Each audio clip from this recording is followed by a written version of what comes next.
en la parte interior o endocranial de la base.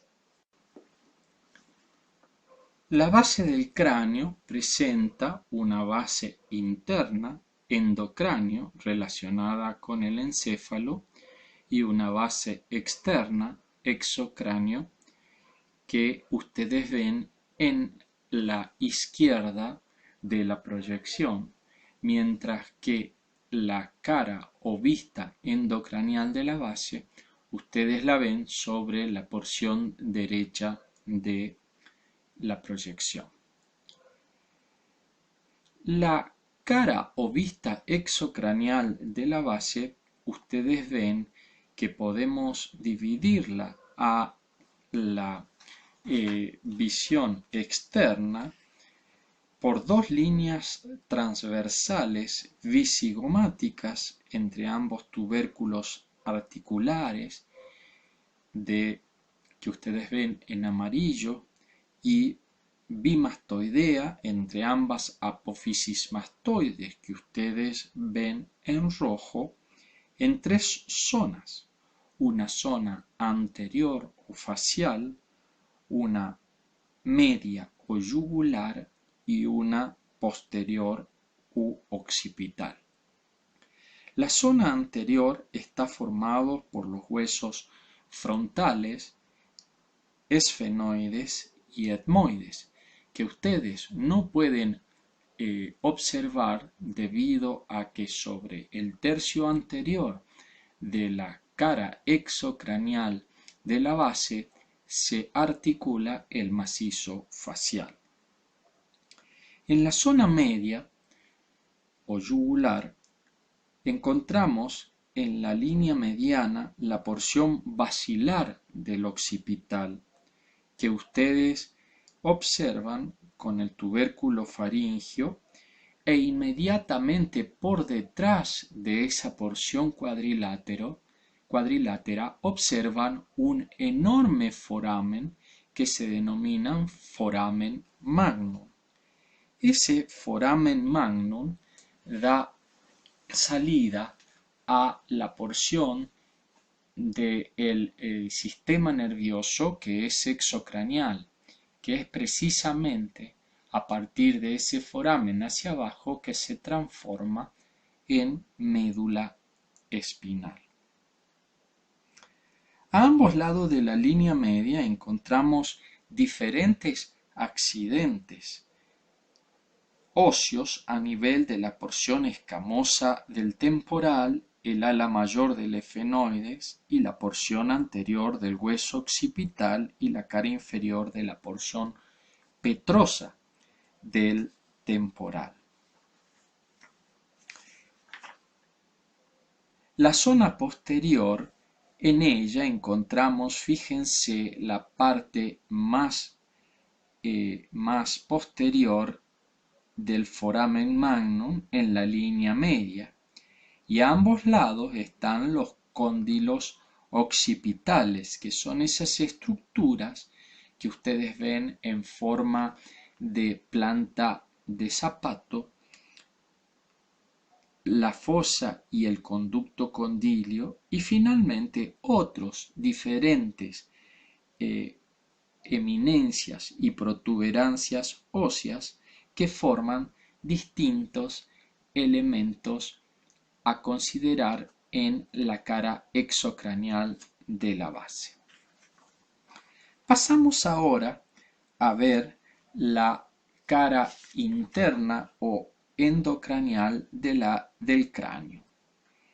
Esta base interna del cráneo está dividida por el borde posterior de las alas menores del efenoides y por el borde superior de la porción petrosa del hueso temporal en tres fosas que se pueden graficar como anterior, media y posterior también. ¿Dónde están las alas menores del esfenoides? El esfenoides, fíjense en el gráfico de la derecha, es el hueso impar de forma irregular y de coloración verdosa que ven en la parte media de la base del cráneo. Y la línea amarilla horizontal pasa precisamente por el borde posterior de esas eminencias óseas que van de medial a lateral y que se denominan precisamente a las menores del efenoide. Por el contrario, verán en rojo la segunda línea que ya fue descrita y que decíamos que pasaba por la porción petrosa del hueso temporal, y que ustedes observan el hueso temporal, los huesos temporales, en un color grisáceo, bilaterales, y ven que pasa por la parte superior dos líneas oblicuas de color rojo que están configurando en cierto modo la división entre la parte media de la base del cráneo y la parte posterior. La fosa craneal anterior está limitada en dirección anterior por la cara posterior del hueso frontal y en dirección posterior por el surco prequiasmático precisamente del esfenoides. Observen ustedes que presentan estructuras que están localizadas en la parte media, una de ellas, un hueso del cráneo, que es imparimedio y que ustedes observan la cara endocranial del mismo en color amarillo, que es el etmoides, con sus diferentes accidentes y estructuras muy importantes. Fíjense también que la fosa craneal anterior presenta algunos accidentes laterales, como por ejemplo algunas estructuras propias de la base del cráneo determinada por las impresiones de la cara inferior del cerebro, tal cual son las impresiones digitales y las eminencias mamilares. Luego tenemos la fosa craneal media, que ustedes ven entre la línea amarilla y la línea roja. Está ubicada entre los bordes posteriores, ya dijimos, de las alas menores del efenoides y la porción superior de la porción petrosa del hueso temporal. Está formada entonces por los huesos efenoides, temporal y parietales.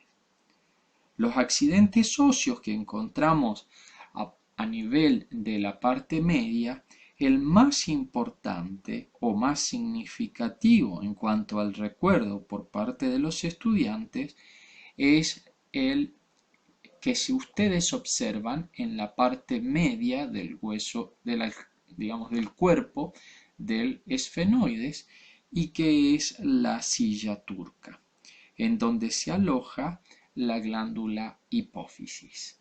Lateralmente tenemos a lo ya descrito las fosas temporales que alojan a los lóbulos temporales del encéfalo.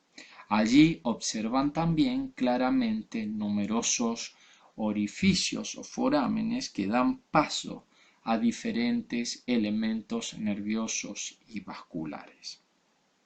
Por último, la fosa craneal posterior, que está limitada adelante por el borde superior de la porción petrosa del hueso temporal, las apófisis crinoides posteriores y la lámina cuadrilátera del occipital.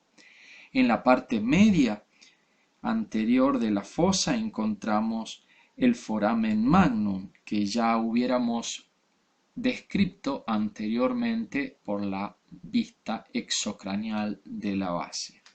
Lateralmente observamos diferentes estructuras, orificios, y fíjense que se observa una estructura cruciforme con unas fosas superiores, que son las fosas cerebrales que corresponden al hemisferio occipital del cerebro, pero por debajo, en la vecindad del foramen magno, observamos dos fosas que son las fosas cerebelosas.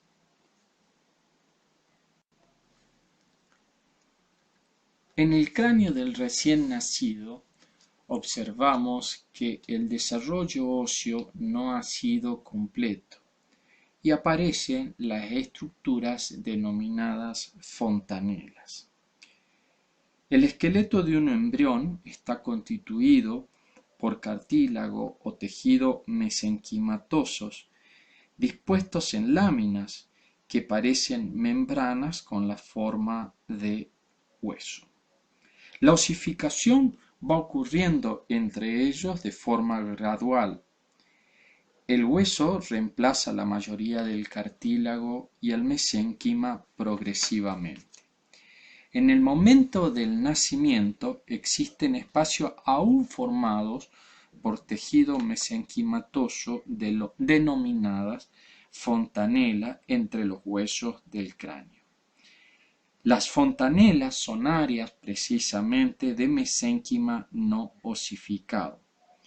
Al final serán reemplazadas por hueso gracias a la osificación intramembranosa y se formarán así las suturas que ya hemos mencionado. Funcionalmente, las fontanelas le dan al cráneo fetal la flexibilidad necesaria para adaptarse al tamaño del canal del parto y en la vida postnatal permite el rápido crecimiento del cerebro que ocurre durante los primeros años en la infancia. Así tenemos fontanelas diversas, entre las cuales podemos mencionar la fontanela anterior, que ustedes lo ven en la vista superior del cráneo, es impar, la más grande, se ubica entre los huesos parietal y frontal y tiene una forma aproximadamente romboidal.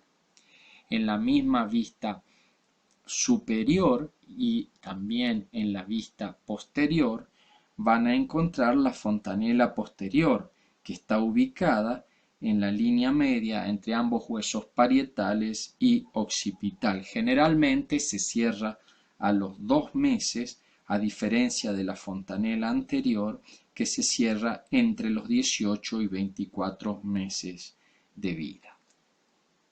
Es importante tener presente estas diferencias en cuanto a la estructura del cráneo del adulto y del niño para poder comprender funcionalmente lo ya descrito. En la descripción del esqueleto de la cara vamos a poder expresar que la morfología de la cara cambia en forma notable durante los primeros años de vida. Y debemos decir que el macizo facial está constituido por 14 huesos. La mayor parte de ellos son pares, bilaterales, a excepción de algunos, como es el caso del vómer o la mandíbula, que forma parte del macizo facial inferior, que son impares y medios.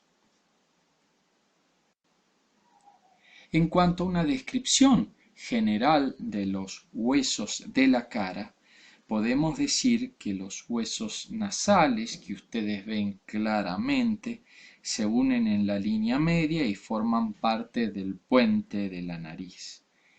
Los maxilares son huesos que se unen para formar la maxila superior. Se articulan con todos los huesos de la cara excepto con la mandíbula. Los maxilares son importantes porque forman parte del piso de la órbita, de las paredes laterales y piso de la cavidad nasal y la mayor parte del paladar duro. El paladar duro es la parte ósea del techo de la cavidad bucal y está formada por las apófisis palatinas de los maxilares. Cada maxilar contiene un gran seno maxilar que se comunica con la cavidad nasal. Es importante comprender